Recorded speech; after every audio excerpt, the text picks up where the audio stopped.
Some good news now for the US company Apple.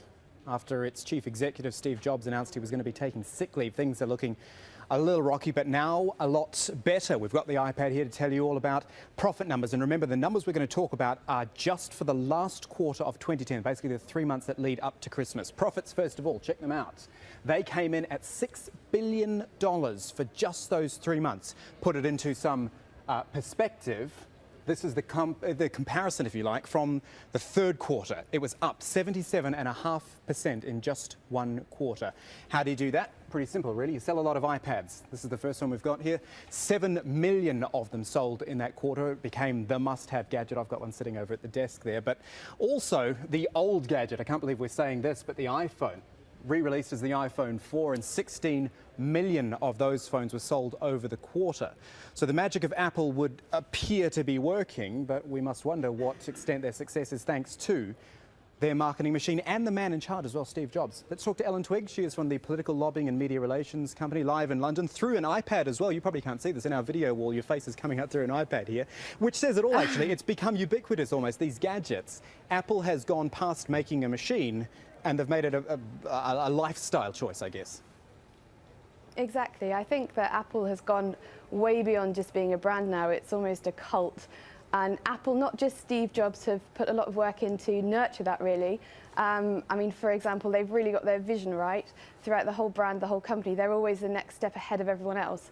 I mean, we only have to look now at the next wave of Android phones and tablet computers to see that everyone else is really still chasing their tail. They're still, far, far ahead of everybody else. I mean, their identity as well. Look at the logo. It's now iconic.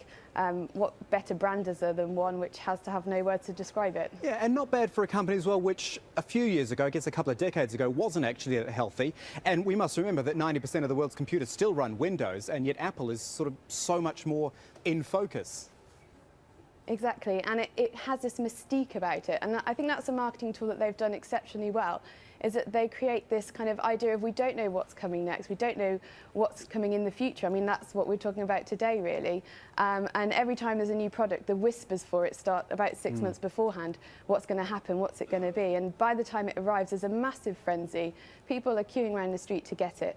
I think a really interesting example is with the iPad, is that millions of people have gone out to buy it, and actually only afterwards have some people realised the limitations of it, for example, the flash player aspect of it. But that's because we all want to be a part of that brand, and we all want to be part of that cult. Yeah, but isn't that audience that you talk about, the ones who queue outside the stores, isn't that just mugs like me who will wait for the new thing and always want the latest gadget because we are sort of committed to the brand? I mean, do they have a market past those hardcore Apple and Mac fans?